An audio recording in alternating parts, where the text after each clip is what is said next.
Greetings, esteemed guests. It's an absolute pleasure to welcome you to the 24th Dr. Charles Perkins AO Memorial Oration and Prize. My name is Lisa Jackson-Pulver.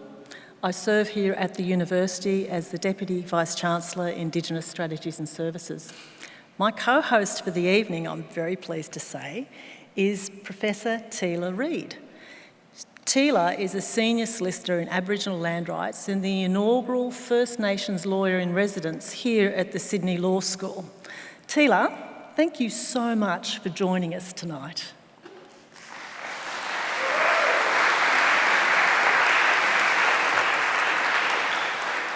Yama, thank you so much for the generous introduction, Professor Lisa Jackson-Pulver. My name is Teela Reid. As we commence business this evening, I have the absolute privilege of introducing the most important part. Please welcome Uncle Chika Madden to perform the Welcome to Country. Uncle Chika.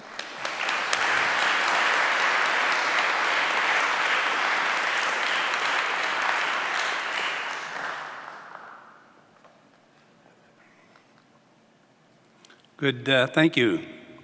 Good evening, folks.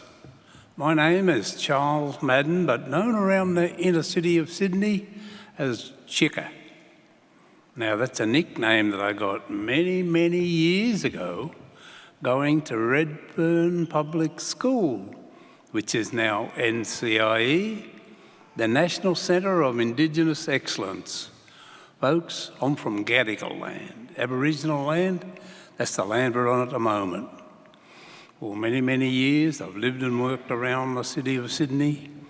I've been involved with quite a few Aboriginal organisations over the years. I've been a director with the Aboriginal Medical Service at Redfern for over 40 years. Also a director with the Redfern Aboriginal Housing Company, Aboriginal Hostels Australia, and the Metropolitan Local Aboriginal Land Council. I've got to mention it, folks. Also, a life member of the Redfern All Blacks Rugby League Football Club. Thank you. Folks, for many, many years I've lived and worked around the city of Sydney. I'd like to take this opportunity this evening to extend a warm and sincere welcome to all of my Aboriginal brothers and sisters, non-Aboriginal brothers and sisters. If we have any brothers and sisters here from the Torres Strait or further afar across the seas, welcome. Welcome to Gadigal land.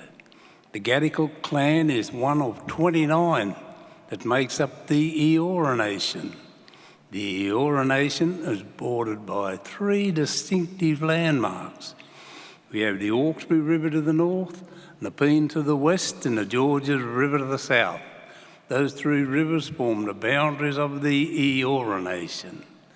Folks, if you've travelled across this great city of ours today, the state or this great country, or from afar, welcome. Welcome to Gadigal land. Enjoy your stay. Have a safe and trouble-free trip home.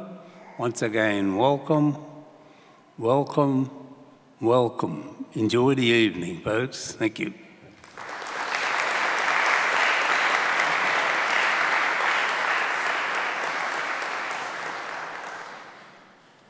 Don't we always feel welcomed when we hear Uncle Chika speak? Thank you so much, Uncle. I pay respects to this beautiful country. Right now, we have a couple of apologies here for attendance here at this wonderful event. Our Chancellor and our Vice-Chancellor, though, have got some very special messages for us. Good evening and welcome to the University of Sydney. I'm sorry I'm unable to be with you in person this evening at such a special event in the university's calendar. I'd like to start by acknowledging the Gadigal people of the Eora Nation and pay my respects to the traditional custodian and elders of this land, past and present.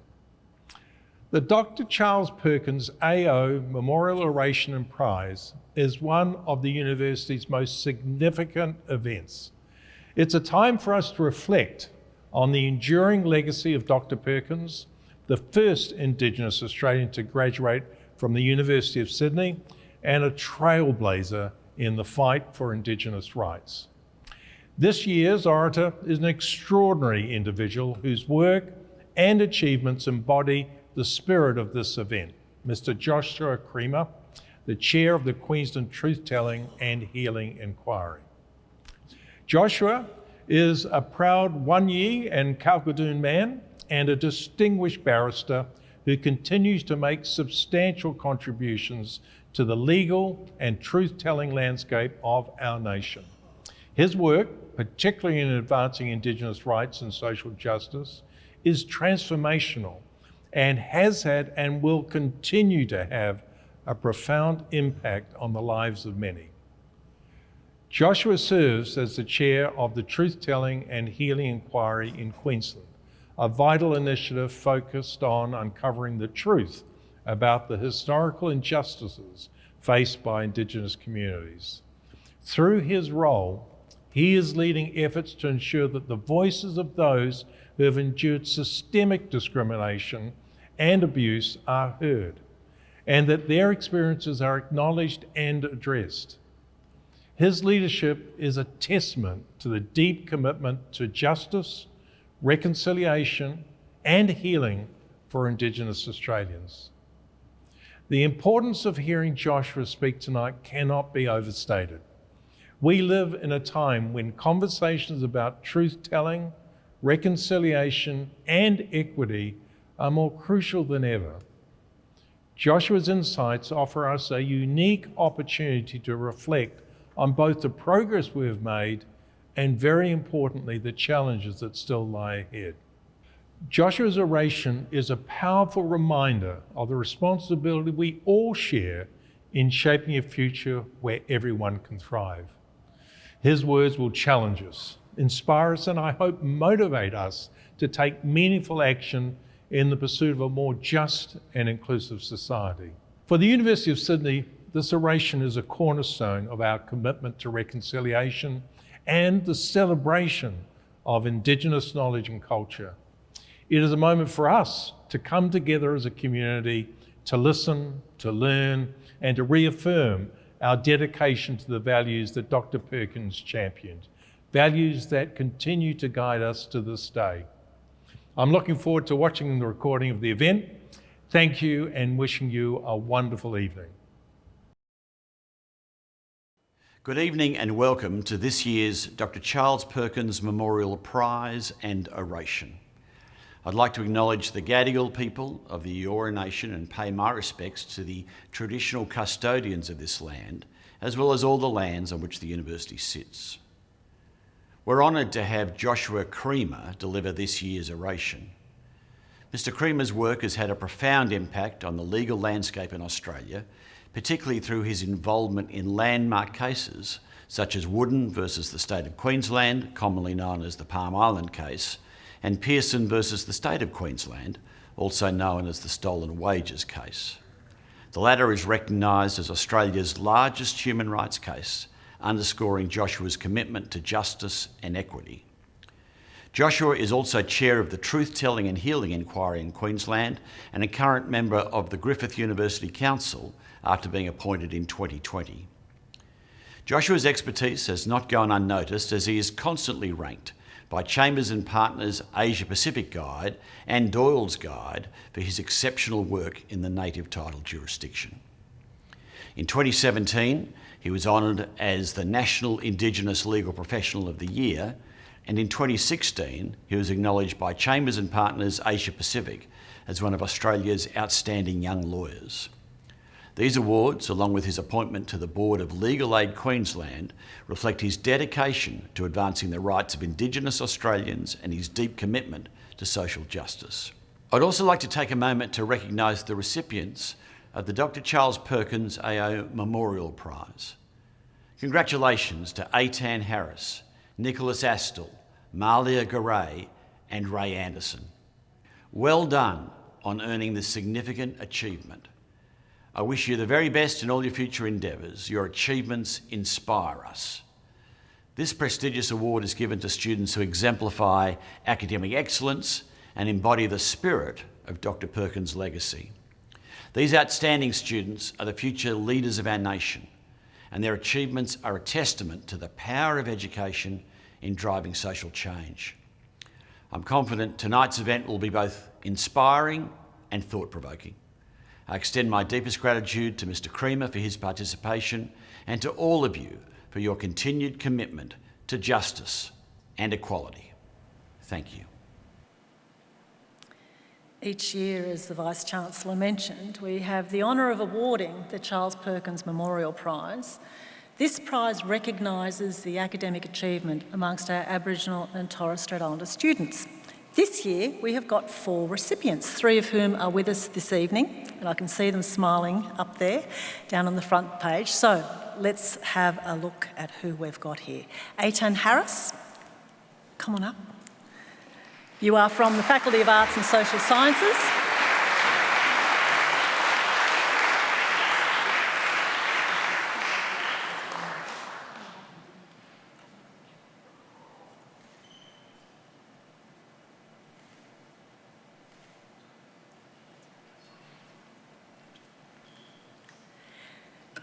Our second recipient is Nicholas Astle from the Sydney Conservatorium of Music.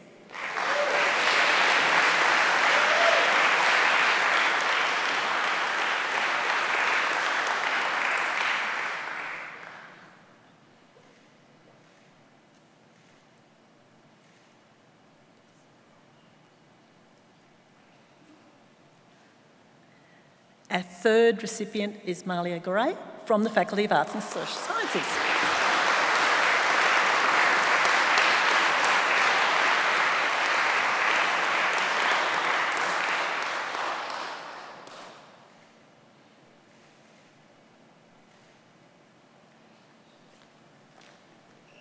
Our fourth recipient is not able to be with us tonight, but Ray Anderson is also from the Faculty of Arts and Social Sciences, so let's give her a round of applause as well.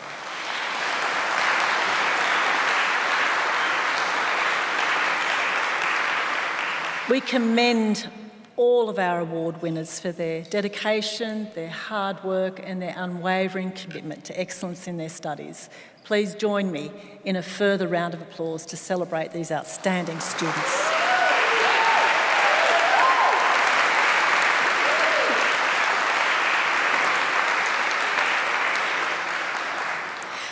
Before we commence the oration, we have a very special musical performance for you. Please welcome the beloved singer, songwriter and Aranda and Gurindji man, Dan Sultan.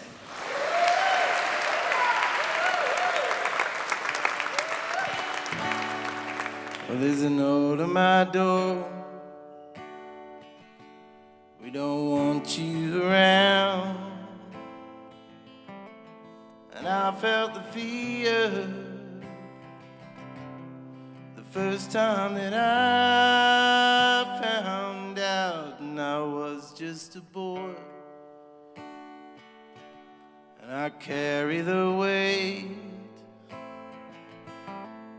Now that I'm older, it sits on my shoulder. You tell me to cast it away. You tell me how I'm meant to feel. Tell me my past and my shame isn't real.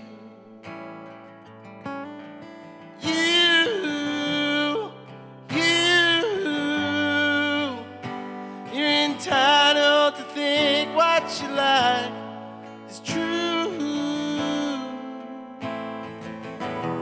This story is mine. Now you broadcast your words down your gold microphone, designed to remind them that this ain't my home anymore. But I know who I am, my blood to the core, and I'll tell my children that there'll be no more no's Tell me the cost either way, and tell me how I'm meant to feel. Tell me my past and my shame. Is it real? Is it real?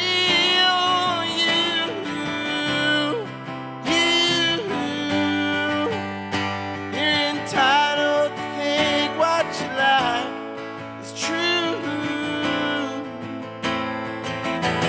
Well, this story is mine.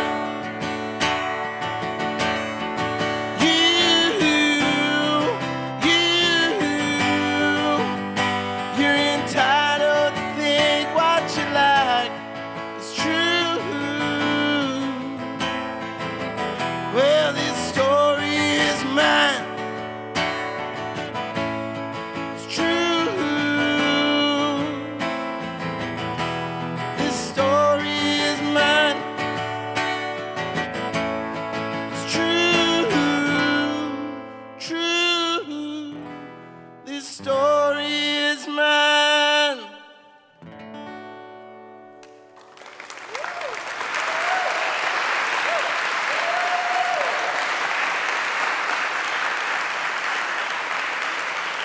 Thank you so much, Dan. I feel like you truly have the gift of singing with the voice of our ancestors. Thank you.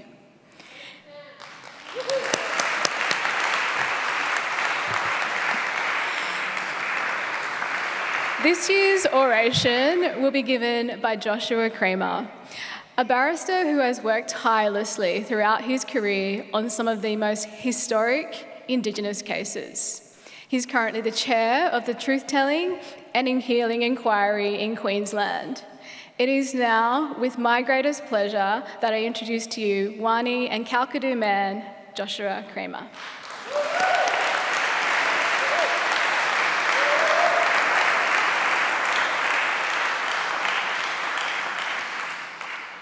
Thank you. I wanted to acknowledge Uncle Chika for his welcome, also acknowledge the Gadigal people, part of the Eora Nation. I'd also like to acknowledge Rachel and the Perkins family. It was such an honour to get the call from Rachel earlier this year. I'm not someone who's really interested in personal accolades, but to be able to stand in the shadows of a man like Charles Perkins here tonight is a really significant point in my life, and very grateful to you, Rachel, and the family. And I'll also acknowledge separately the really generous welcomes by the Vice-Chancellor and the Chancellor.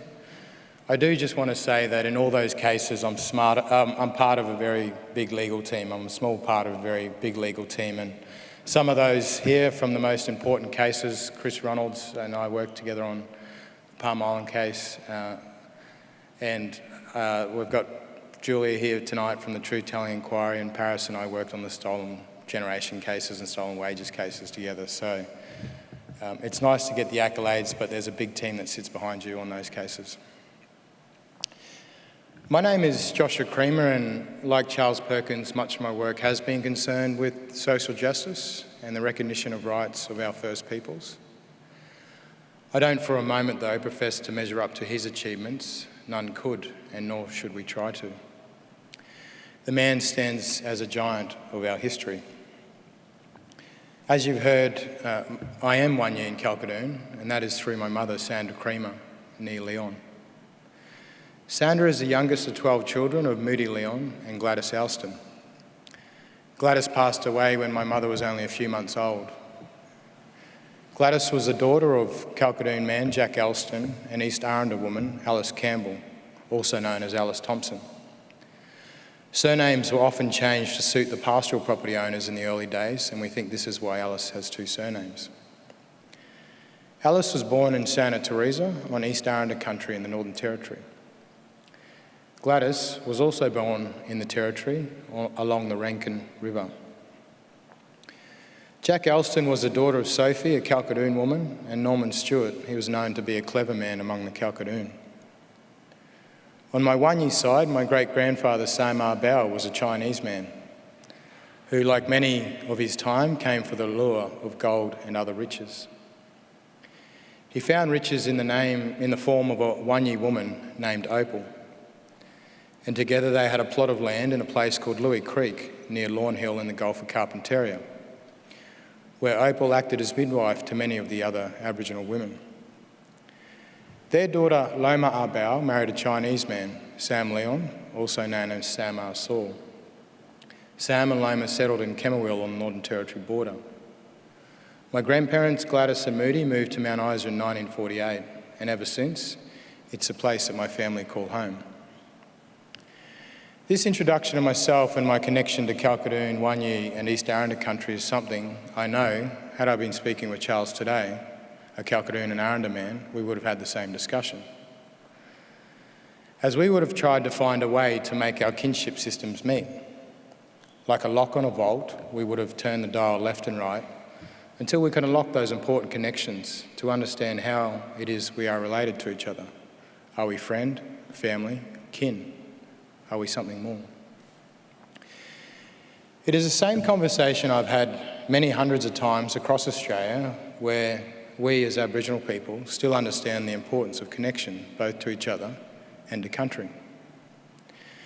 This connection to each other as people is in many ways a direct contrast to a recent survey I read published in the media in September. The survey highlighted that at the time of last year's referendum, only 3% of Australians had direct engagement with Aboriginal and Torres Strait Islander people.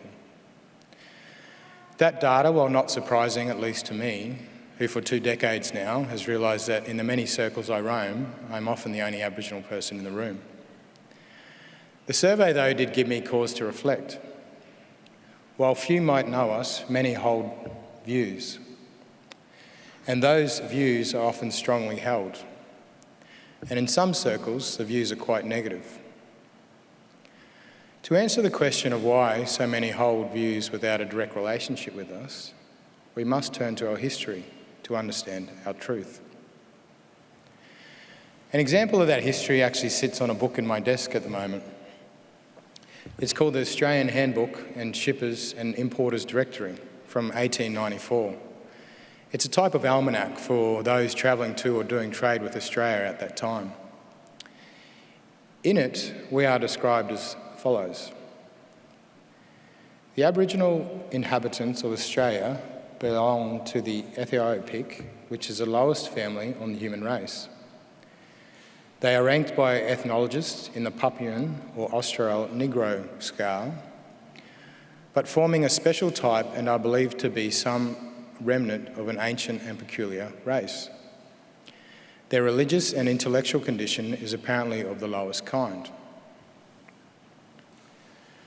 During my work on the stolen wages cases across Queensland, the Northern Territory and Western Australia, and the stolen generation case in the Northern Territory, it became obvious to me that the only way such policies could have been justified was on the basis that from the earliest stages of colonisation, Aboriginal people were deemed inferior. That label of inferiority created a hierarchy and ensured our division, excluding Aboriginal people from the privileges enjoyed by others. For those who have read the Mabo No. 2 case, it stands testament to this history.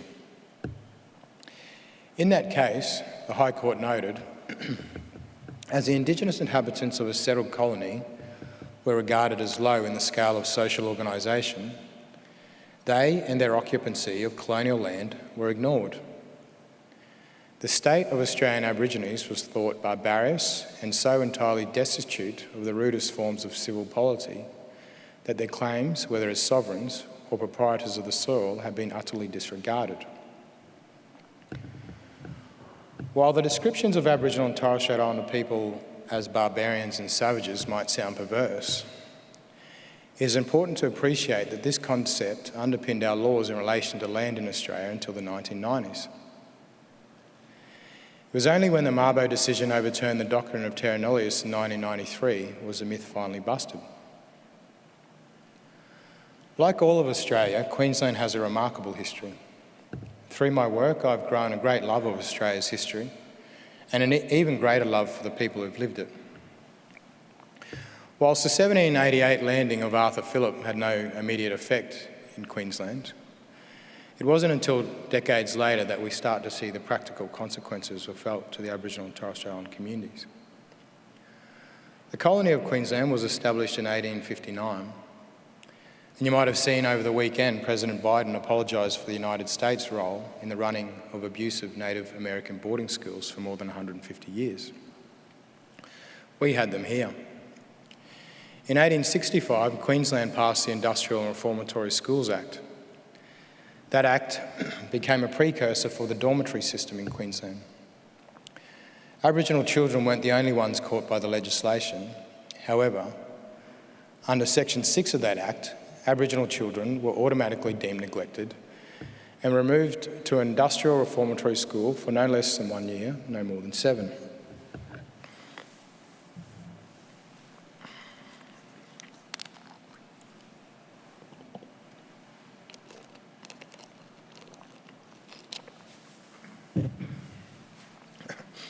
It is estimated that around the time of Philip's arrival, the population of Aboriginal people in Queensland was around 200,000 to 300,000 people. By the 1890s, that population had been decimated. The simple reason being that land, cattle and sheep were of far greater value than the life of an Aboriginal people. As an example, Mearns, who wrote about the Wapplebarra on Keppel Islands in central Queensland, says this: a population of 60 for Great Keppel was quoted in the Rockhampton Bulletin in 1867, and a further 25 for North Keppel. In 1865, a sheep station was established on North Keppel. There was a large-scale slaughter of Keppel Islanders in 1882, in reprisal for them killing sheep to eat. In 1883, most of the remaining Wapplebarra moved to Ross Creek near Yeppoon and fed poisoned flour. Some tried to escape and swim to Great Keppel. When James Lucas took over the sheep farming in the late 1800s, he took to chaining recalcitrant Aboriginal workers in a tidal cave where they were left to drown at high tide. My family lives not far from the Keppel Islands, and that cave can still be visited today. Our label of inferiority deemed us worthless in the early days of colonisation, and the social hierarchy embedded division and ensured our destruction. By the time the Aboriginal and Restriction of Sale of Opium Act 1897 was passed in Queensland, the Aboriginal population was no more than 25,000. Almost 90% of the population perished between 1830 and 1890 in a single person's lifetime. While the commencement of the protection regime saw 22,000 Aboriginal and Torres Strait Islanders move to church-run missions and government settlements across the state, these locations anthropologist Peter Sutton described as concentration villages. It was during this period that missions such as Palm Island, Warrabinda, Cherbourg and Yarrabah, communities which still exist today, were established as a means to ensure the Indigenous population was excluded from the rest. Division and inferiority continued to haunt us, and by this time we were considered a doomed race destined to die out. The missions and reserves ensured total control of the Aboriginal population, as we were now subjects to both the demands and abuses of white masters. Empowered by legislation and titled protectors, they controlled every aspect of the daily life from cradle to grave. The practice of culture in Queensland was prohibited, and within a generation, the ability for us to speak our languages and know the intimate detail of our laws and customs was almost quashed. Not unlike the prohibition that applied to First Nations children in dormitories in the United States. The difference, though, in Queensland was in missions, they applied those measures to all, men, women and children, and the blanket prohibition proved effective. Palm Island, termed Punishment Island, was a prison of all prisons when it was established by the Queensland Government in 1918. Almost 20 kilometres from the mainland, isolation and a perilous time for its inmates ensured. To give some context to the dire conditions, in 1936, authorities were warned that rations on Palm Island were critically deficient in protein and fats. The superintendent ordered that 1 bullock a week be killed to feed the population. That was supposed to be the food supply for 1,100 Aboriginal people living on Palm Island at the time, plus the white officials. In 1944, the infant mortality rate on Palm Island was 15 times the rest of Queensland. But the words of an Aboriginal female inmate in 1948 best capture the experiences of women who, despite their age, were locked in dormitories. Her letter reads as follows. We girls are locked in this dormitory at 5 o'clock in the evening, and we're there until 6 a.m. We're getting no outing. Our backyard is only a square of about 60 by 60 feet. Our pleasures are pictures once a week, a dance for once a week for an hour, and of course our church services. I feel justified in writing you this letter about the way we girls are treated. Before we're able to go to any of these pleasures, we're not spoken to as human beings. We're spoken to in this manner. Now girls, get out and water the garden or else there will be no pleasures for you, and you will be punished from anything from 1 month to 3 months. Should we step over the piece of ground which is allotted to us, we will get jail. We are not allowed any freedoms at all. We cannot even walk across to the sweet stalls and buy ourselves an ice cream. There are a lot of good and trusted girls in this dormitory. Why can't they be allowed out each day? Sorry. So do you consider these rules are all above board, or do you think them a little inhumane? I blame these rules over us girls, which make some of them unbalanced and which cause them to break out of the dormitory and run away. When one girl runs away, the rope is tightened all the more. It is the ones that do try to live by the rules and help the staff on this island who suffer most. I myself have done my best, but as these rules stand, I'm afraid I will break them by running away. One girl has gone now for the fortnight. When they get her, she will get jail for 6 weeks or maybe more on bread and water. But the girl is not to blame at all. Should we get a little more freedom without having the police over us all the time, I'm sure the girls will be more content. This is all I'm going to say. I hope you will do something for us. Sincerely yours.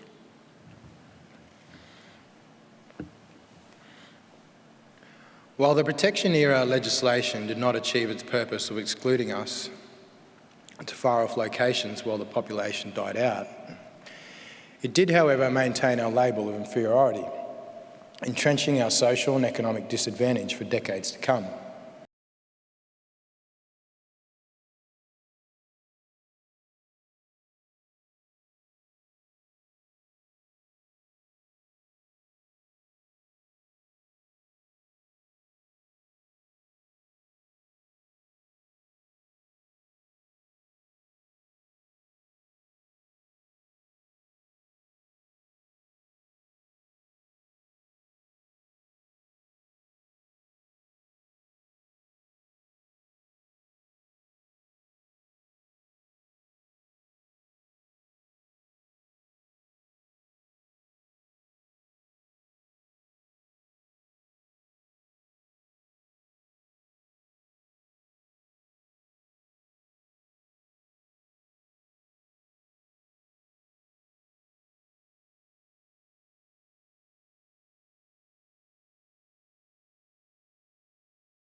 In the Territory and Western Australia, the missions were predominantly used to house the children of mixed descent. The second wave of settlement in the Kimberley wasn't until the 1920s, and even by this date, the life of an Aboriginal person mattered little. For example, it's well documented that one of the early pioneering families in the East Kimberley had an arrangement with police where their men would not be charged or prosecuted for killing Aboriginal people. The 1935 Moseley Royal Commission in Western Australia was appointed to investigate, report and advise upon matters in relation to the condition and treatment of Aborigines. It made the following findings. In the Kimberleys, the native is not paid, which appears to be of no great disadvantage to the native. One could not, even with extreme imagination, visualise a native of the Kimberleys settled on his own property. What other use would money be to him?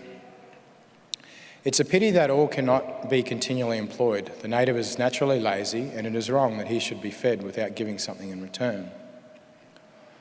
On slavery, the Commission found much has been said by certain people before the Commission of the lack of freedom of the natives. Extravagant expressions have been used, forced labour and slavery have been suggested. This wasn't a view shared by the Commissioner. However, the Commissioner did note, if the non-payment of wages is evidence of slavery conditions, then in many cases the term is justified. While the labels of inferiority continued to plague us well into the 20th century and our worth meant little to men like Commissioner Moseley, we held our own views. The most apt example is not long after the findings of the Moseley Royal Commission. In the 1940s, Aboriginal stockmen in the Pilbara began to strike.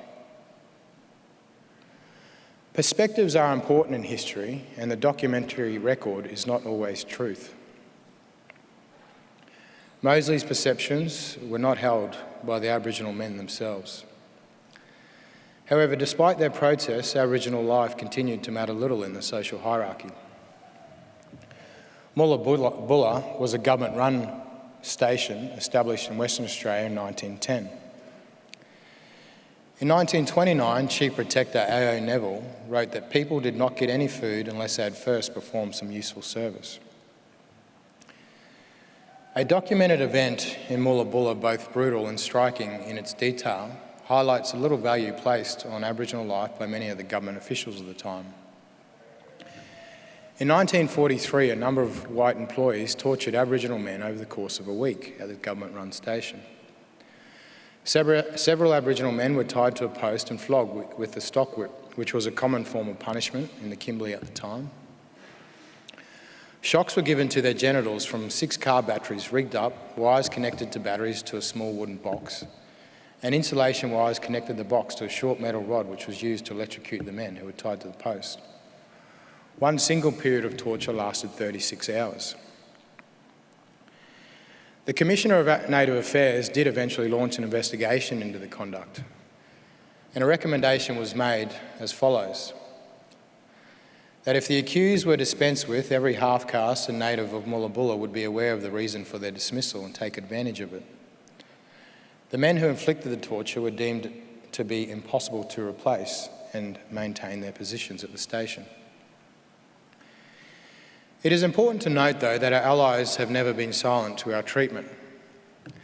There were critics to exonerations of the white employees, and the superintendent of the Forest River Mission argued, when a case is between a black and white, the law is a travesty in these areas. I'm afraid the average white man in the Kimberley views a black in the same way as he views his dog. If he is a good dog and does as he is told, the better ones will trust him well. But should he attempt to take the liberty of claiming rights of his own, then like a dog, he must be shown who's boss. One last case I must mention is the Northern Territory Stolen Generation case. And in doing so, I pay homage to Eileen Cummins and other members of the Stolen Generation Corporation in Darwin.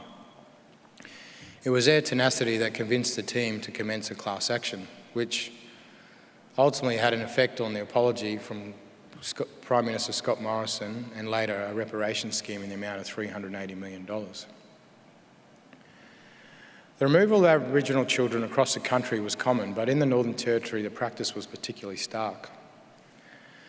The minuteness of the Northern Territory population and its economy meant that many Aboriginal children were sent interstate across Australia. The children who were perhaps 5 or 6 at least had some recollection of their identity and their country. The ones taken as babies and toddlers had no chance of recollection. They are the true stolen generation. It was the loss of identity was only then compounded by the practice of baptisms, which led to name changes. And many of those are still lost. It's interesting that during the course of this practice in the Northern Territory and across the country, that the Convention on the Prevention and Punishment of the Crime of Genocide was ratified by Australia on 8 July 1949. Article 2 of the Convention defines genocide to mean any of the following acts: committed with the intent to destroy in whole or in part a national, ethnic, racial or religious group as such, including forcibly transferring children of the group to another group. Despite Australia's eagerness to support the Convention, it was one of the first nations to ratify that Convention. Perhaps because of Australia's treatment of its Indigenous inhabitants, Australia did not legislate to implement the Convention until 5 decades later, until the passing of the International Criminal Court Amendment Act in 2002. Only then did genocide become a crime in Australia. Our history is our truth, and while it may not be widely acknowledged, it is buried just below the surface in the minds of those who've lived it. There must be a proper account of our history. Professor Hannah Arendt argued that for a society to move forward, it must account for its past. Truth-telling helps bring a collective memory that is accurate and just, ensuring that future generations understand the realities of history rather than a sanitised version that ignores suffering and injustice. The truth-telling process that we've been involved with in Queensland is not about laying blame and guilt with today's generation. It's a necessary act of justice. It is grounded in the belief that ethical societies must confront and acknowledge past wrongs to establish justice. And without truth, any attempts at reconciliation are superficial, as they do not address the underlying injustices. What has struck me most about my work on the inquiry is that those who suffered most under our legislation, the ones who've been abused, who've been raped, who've been victimised, are the ones today working hardest for reconciliation. Truth-telling is our foundation for an authentic future, and it allows for a truthful reckoning with the past. Philosophers like Desmond Tutu, who we know led South Africa's Truth and Reconciliation Commission, argue that without truth, reconciliation is impossible because it would be based on falsehoods and denials. And truth-telling, importantly, is central to healing, and I've seen that over the course of our hearings in Queensland. Without truth, healing cannot occur. And being suppressed or denied truth has only served to perpetuate the trauma for our Aboriginal and Torres Strait Islander people. I've seen truth-telling which has allowed individuals and communities to process their experiences, to validate their pain, and to be on a path to healing. As Australians, we often obsess about our histories of conflicts in other countries. I certainly do, which is often seen as forging the identity of our young nation. Concerningly, though, insufficient attention has been paid to the history and experiences most foundational to the establishment of our country. The events that occurred here on the very grounds on which we stand and walk every day. The ones who now shout loudest about threats of division acknowledge little of the division which is a legacy of our past. If they did, they would understand the cries for truth are to heal the wounds of division. And our cries for equity are to overcome the history of inferiority. Efforts to overcome the legacy of labels and divisions of our past should not be confused with an attempt to interfere with our future. Thank you.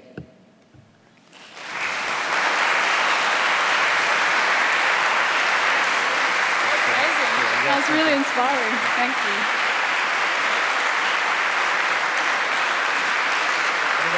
share with you. Believe it. There we've got a couple.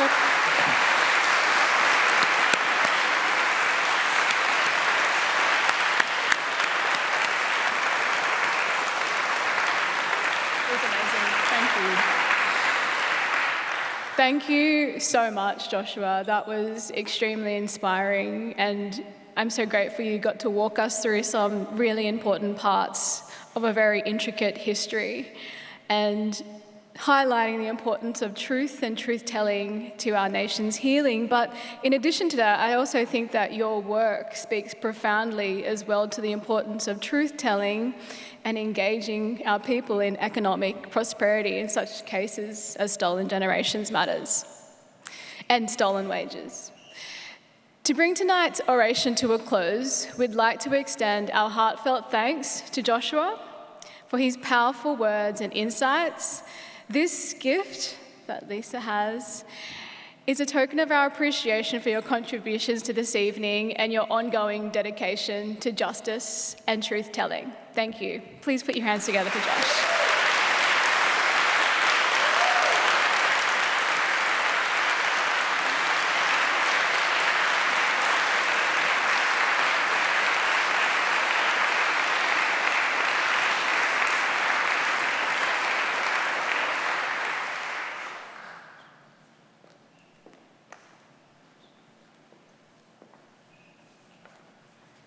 Thank you so much, everyone, for joining us tonight for what has been a very profound oration.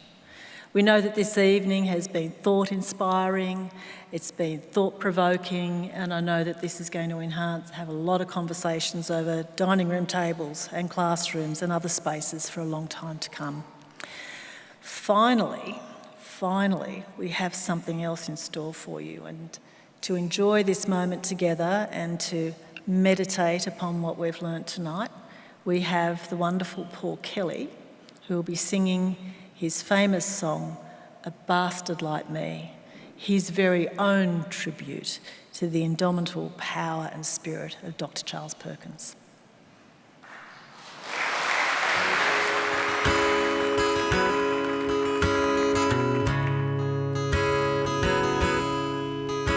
I was born in the bush near old Alice Springs, as far as you get from the sea. My mother was a fighter, my daddy was too. He never knew a bastard like me. My brothers and sisters are scattered like the wind, from the desert and the hills to the sea. Much too young, many died, but I have survived. So lucky, a bastard like me. Ooh, so lucky, a bastard like me. I have survived a hell of a ride. Nobody knows a bastard like me. Call me a stray or a dog every day. Call me a mongrel half-breed. Mongrels are strong, so if you take me on, watch out for a bastard like me. In Australia today, we have one of the greatest social and racial scandals I've ever seen. Better watch out for a bastard like me. I've fought all the way, and I fight every day. We'll try and stop a bastard like me. In white terms, you could call me a success story. Big black Commonwealth car, a nice house in a good suburb in Canberra, a university degree. It's just a load of crap. I'm so much of an exception that it's not funny, it's tragic. I've taken my licks, I've taken my kicks. I am a man of degree. I wear the scars, I earn them so hard. Every day in the lucky country. We ask her, please, lady, go home. Every day in the lucky country.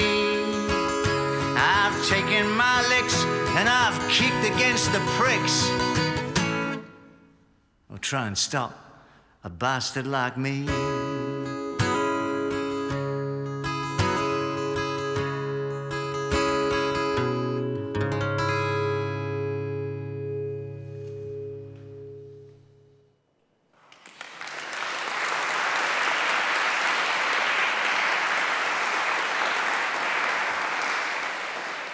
Thank you once again for coming and being a part of this 24th Oration. Next year, of course, is the 25th Oration, and we expect that you'll all be back again.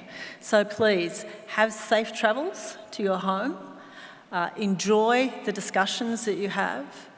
Join me in acknowledging all of the people who have managed to make this wonderful, wonderful evening together.